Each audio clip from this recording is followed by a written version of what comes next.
did Beautiful Blooms by Jen get started? So back in high school, I had a friend who whose mom owned a flower shop, and we would go in on holidays and start working at the flower shop a little bit, and then her mom got us signed up in a class at high school thinking that maybe her daughter would fall in love with things, but then I'm the one who fell in love with things. So I decided to go to school and get my degree, and actually taught horticulture at a high school for 5 years before opening my shop, because you gotta pay the bills to open the shop. So, but it was always my dream to open the flower shop, like from sophomore year on.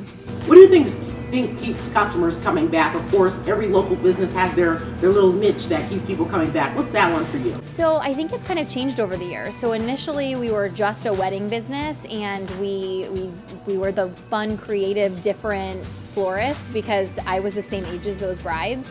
And now that we're over on Main Street, I feel like it's kind of changed a little bit, and we're kind of that fun, different place for gifts and flowers now. So it's grown to, I've loved growing with my couples, so now we can help them for when they have a baby, and when they start having their own kids, and gifts that they need, and we just have kind of been able to grow with that, which we love.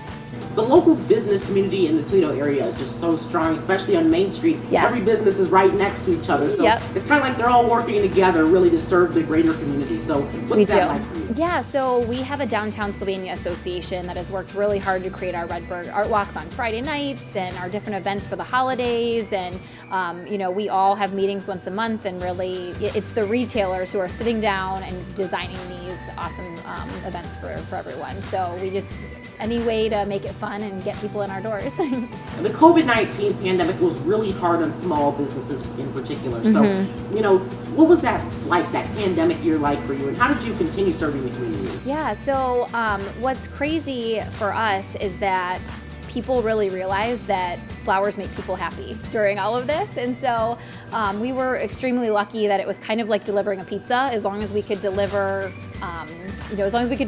while with no contact, it was okay. So, we kind of shut down for about a week, and then we were like, wait a minute, how can we kind of pivot and figure out a plan. So we did a lot of things with the community to support like people in nursing homes who couldn't have visitors.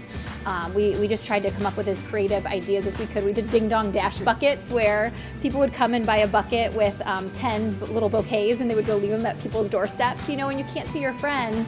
Any way to make people happy. So we have been extremely fortunate through all of this, because all of our weddings got canceled. It gave us time to have a little bit to be creative and come up with other ideas, but we've been extremely fortunate, and I think people have really realized that flowers make people happy, and hopefully continue to send that. What has been your customers' reaction to the service that you provide to this community? I feel like we're very, very lucky. People are very supportive, and I feel like the more we give back to the community, the more it helps bring people in our doors.